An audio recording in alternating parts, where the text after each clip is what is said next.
नमस्कार दोस्तों, मैं हूं निधि और मैं विकास।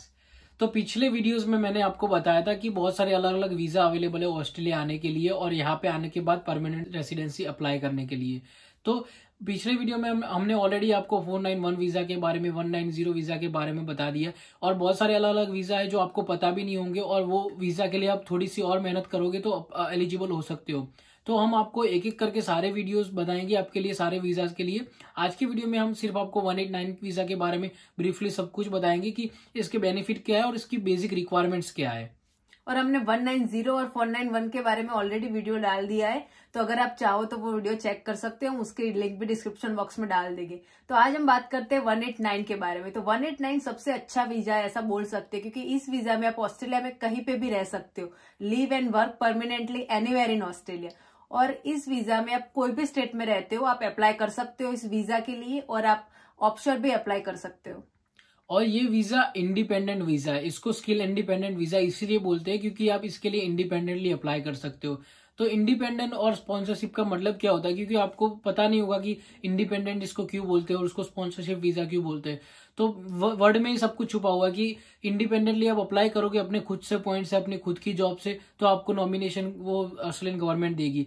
नॉमिनेशन स्पॉन्सरशिप वाले में ऐसा होता है कि आपको कोई स्टेट से स्पॉन्सरशिप लेनी पड़ती है या फिर कोई बिजनेस से स्पॉन्सरशिप लेनी पड़ती है या फिर आपका कोई फैमिली आपको मेंबर आपको स्पॉन्सर करता है। तो स्पॉन्सरशिप में आपको थोड़ा बहुत उनके मतलब वो आपसे थोड़ी आप वो रखेंगे, एक्सपेक्टेशन रखते हैं वो लोग कि आप, हाँ, कि आप वहां पे रहोगे, कोई स्टेट में रहोगे, कि भाई किसी स्टेट ने आपको दिया तो आपको ऑब्लिगेशन साइन करवाते हैं कि आपको 2 साल के लिए, हाँ। आप मिनिमम वहां पे 2 साल के लिए रहोगे। फिर आपको कोई बिजनेस स्पॉन्सर करेगा तो बिजनेस में भी वो ऐसा होता है कि आपको 2-3 साल की जो भी रिक्वायरमेंट होती है वहां पे काम करना पड़ेगा, तो ही आप फिर उसके बाद परमानेंट वीजा के लिए अप्लाई कर सकते हो।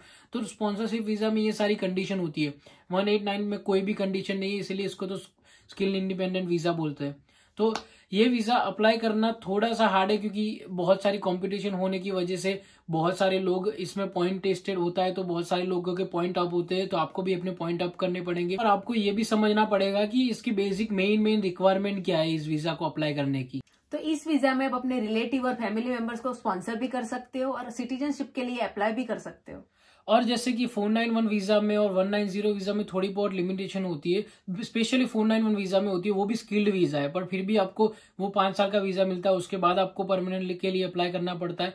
पर इसमें ऐसा कोई भी टेंशन नहीं है, आपको गवर्नमेंट के बेनिफिट्स भी मिलेंगे। अगर आपके पास चिल्ड्रन है तो उनको एजुकेशन मिलेगा गवर्नमेंट का। आप यूनिवर्सिटी में अगर स्टडी कर रहे हो तो आपको उसमें भी बेनिफिट मिलेगा। अगर आपको हाउस बाय करना है तो उसमें भी लोन जैसे नॉर्मल लोगों को मिलती है वो मिलेगी, और आप एक दो साल के बाद नॉर्मल सिटीजनशिप के लिए भी स्ट्रेट अवे अप्लाई कर सकते हो। तो इसके बाद इसकी बेसिक रिक्वायरमेंट्स क्या है, तो बेसिक रिक्वायरमेंट में सबसे पहला ये है कि स्किल असेसमेंट आपके पास होना चाहिए, जो नॉर्मली सारे वीजा के लिए कॉमन है। और उसके बाद जो दूसरा कॉमन है रिक्वायरमेंट है वो ऑक्यूपेशन लिस्ट है। आपका ऑक्यूपेशन जो भी है वो स्किल ऑक्यूपेशन लिस्ट में होना चाहिए, क्योंकि गवर्नमेंट जो ऑक्यूपेशन लिस्ट बाहर निकालती है वो ऑक्यूपेशन लिस्ट में आपका लिस्ट ऑक्यूपेशन होगा।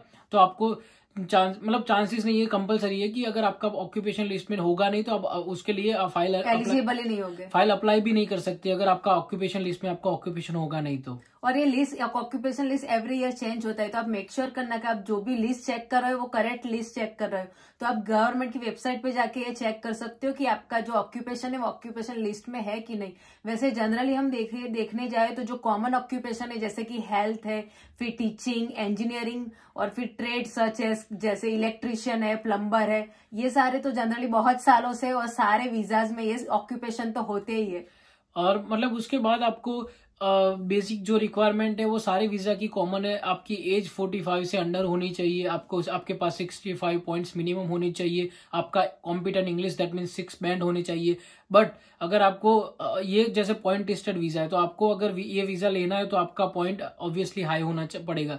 तो अगर आपको हाई पॉइंट करने हैं तो आपको पीटी या आईएलटीएस जो भी दे रहे हो उसमें आपको 7 या 8 बैंड लाने पड़ेंगे, क्योंकि तो अगर 7 लाओगे तो आपको 10 पॉइंट्स मिलेंगे और अगर आप 8 लाओगे तो आपको 20 मिलेंगे। तो ऑब्वियसली आपको 20 पॉइंट्स ही चाहिए होंगे अगर ये वीजा अप्लाई करना है। तो आपको पीटी में बहुत हाई बैंड जो भी 8 या 9 आपको लाने पड़ेंगे, तो ही आपका इसमें आप कॉम्पिटिशन में आप क्योंकि इसके मिनिमम रिक्वायरमेंट बोलते तो है 65 है, पर 65 पे तो नहीं आएगा किसी का नॉमिनेशन। कभी कभी ऑक्यूपेशन के ऊपर भी डिपेंड करता है कि अगर हेल्थ केयर का ऑक्यूपेशन है तो उसमें थोड़े कम पॉइंट में भी आ जाएगा। इंजीनियरिंग में भी कोई इंजीनियरिंग ऐसा होगा जैसे मैकेनिकल का हाई होता है, सिविल का कभी लो होता है। पर ये कभी कभी डिपेंड करता है कि कौन से टाइम पे उनको यहाँ पे कौन से स्किल्ड वर्कर की ज्यादा जरूरत है ऑस्ट्रेलिया में, तो ये थोड़ा सा वरी कर सकता है। बट ज्यादा पॉइंट हो गया उतना आपको ज्यादा फायदा होगा। तो इस वीजा के लिए अप्लाई करने के लिए आपको जब इन्विटेशन मिलता है उसके बाद ही आप वीजा के लिए अप्लाई कर सकते हो। तो सबसे पहले इसमें EOI सबमिट करना होता है, उसको एक्सप्रेशन ऑफ इंटरेस्ट बोलते हैं। तो जब वो सबमिट करते हो आप, उसके बाद फिर आपको इन्विटेशन मिलता है, फिर आपका नॉमिनेशन आता है और उसके बाद ही फिर आप वीजा के लिए अप्लाई कर सकते हो। तो इस वीजा जैसे कि हमने पहले भी बताया ये पॉइंट टेस्टेड वीजा है, तो इसमें जिसके पॉइंट हाई हो गए उन लोगों को पहले प्रेफरेंस मिलेगा। तो आप अपने पॉइंट कैसे इंक्रीज कर सकते हो, क्योंकि सबके पास जो बेसिक रिक्वायरमेंट होती है वही सारी आप फुलफिल कर सकते हो कि आप अपना इंग्लिश टेस्ट बढ़ाओगे, आपको फिर प्रोफेशनल ईयर देना पड़ेगा, फिर आपको नाटे की एग्जाम देनी पड़ेगी। तो प्रोफेशनल ईयर 1 साल का प्रोग्राम होता है, जैसे नॉर्मल आप स्टडी करते हो वैसे ही होता है। तो प्रोफेशनल ईयर का आप 1 साल का कोर्स करोगे तो उसके आपको 5 पॉइंट एक्स्ट्रा मिलेंगे। फिर नाटी CCL की जो एग्जाम होती है वो लैंग्वेज एग्जाम होती है, अलग अलग लैंग्वेज में एग्जाम ही अवेलेबल है, बहुत सारी अलग अलग लैंग्वेज इसमें अवेलेबल है। बहुत सारी जो हमारे इंडिया की रीजनल लैंग्वेजेस है उसमें भी ये नाटी CCL की लैंग्वेज एग्जाम अवेलेबल है। और अगर ये एग्जाम आप पास कर लोगे तो 5 पॉइंट मिल जाएंगे। और बहुत सारे लोग ये एग्जाम पास करते हैं अगर उनको ये वीजा अप्लाई करना है और उनको पॉइंट अपने हाई करने हैं तो। और सबसे अच्छी बात है कि अगर आप 8 या 9 बैंड ले लोगे PTE में तो आपको ऑटोमेटिकली 20 पॉइंट एक्स्ट्रा मिल जाएंगे। उसके बाद अगर आपके पास कोई हस्बैंड या वाइफ आपकी मतलब मैरिज हो गई है तो उनका भी स्किल ऑक्यूपेशन लिस्ट में होगा तो उसके 5 पॉइंट मिलेंगे। पर उसके लिए आपको उनकी स्किल असेसमेंट करवानी पड़ेगी। और उसके साथ साथ अगर वो एग्जाम देंगे 6 बैंड लाएंगे तो उसके भी 5 पॉइंट एक्स्ट्रा मिलेंगे। और अगर आप सिंगल हुए तो ये सारा टेंशन ही नहीं, आपको स्ट्रेट 10 पॉइंट्स मिल जाएंगे। तो पॉइंट अप करने के लिए ये सारी चीज आप कर सकते हो। और अगर आपके पास वर्क एक्सपीरियंस हुआ तो आपको 1 साल के 5 पॉइंट और 3 साल के 10 पॉइंट उस तरह से बढ़ते जाएंगे। तो जितना आपका ज्यादा वर्क एक्सपीरियंस होगा उतने आपके पॉइंट ज्यादा बढ़ जाएंगे। तो आफ्टर इन्विटेशन क्या क्या आपको करना है, तो आफ्टर जब आपको एक बार इन्विटेशन मिल जाता है तो उसके बाद फिर आपको हेल्थ चेकअप करवाना पड़ता है, मेडिकल चेकअप करवाना पड़ता है। और अगर किसी को फिर सीवियर बीमारी है तो उन लोगों को थोड़ा प्रॉब्लम हो सकता है वीजा आने में, बाकी तो जनरली कोई प्रॉब्लम नहीं है। और फिर पुलिस चेक भी करवाना पड़ता है, आपको कैरेक्टर चेक दिखाना है उनको कि आपने कोई पास में कोई क्राइम नहीं किया है कुछ ऐसा, तो पुलिस चेक यहाँ का भी करवाना पड़ेगा। और आपकी होम कंट्री का, इंडिया से या तो आप जो भी आपकी होम कंट्री वहां से भी आपको पुलिस चेक करवाना पड़ेगा वीजा अप्लाई करने के टाइम। तो जब आप वीजा अप्लाई करते हो तभी आपको सारे डॉक्यूमेंट अपलोड करने होते हैं। इन्विटेशन के टाइम तो सिर्फ आपको डिग्री असेसमेंट और इंग्लिश का जो रिजल्ट होता है वो ही करना होता है। पर बेटर है कि आप पहले से ही सारे डॉक्यूमेंट रेडी रखो, क्योंकि कई बार ऐसा होता है कि जैसे आपको कोई वर्क एक्सपीरियंस दिखाना है या तो फिर पे स्लिप या वो सब कुछ आपको दिखाना है, तो कई बार इस सब चीजों में टाइम लग सकता है क्योंकि आपको एम्प्लॉयर के पास से सब कुछ लेना है। तो ट्राई करना कि पहले से सब प्रिपेयर रखो, क्योंकि आपको फिर जब इन्विटेशन आता है उसके बाद फिर आपको 60 डेज में आपको वीजा की फाइल रख देनी होती है। और आप जब वीजा लॉन्च करोगे तो उसके बाद आपका वीजा कितने टाइम में आएगा, क्योंकि ये वीजा प्रोसेस जो वेबसाइट पे लिखी होती है वो सिर्फ वीजा आप लॉन्च करते हो उसके बाद आने के टाइम में लिखा होता है। और अलग अलग वीजा की अलग अलग प्रोसेसिंग टाइम होती है। और सब में आप देखोगे तो ऐसे लिखा होगा कि 25% 4 महीने में आएगा, 50% और मतलब 5 या 6 महीने में। तो इसका बेसिक है 4 महीना और मैक्सिमम है 6 महीना। सबसे कम मैंने जो वीजा में देखी स्किल वाले वीजा में इसमें, क्योंकि जैसे आप 190 में देखोगे तो 15 से 18 महीने, 491 में 15 से 18 महीने, मतलब अभी थोड़ा कम भी हो गया सारों में।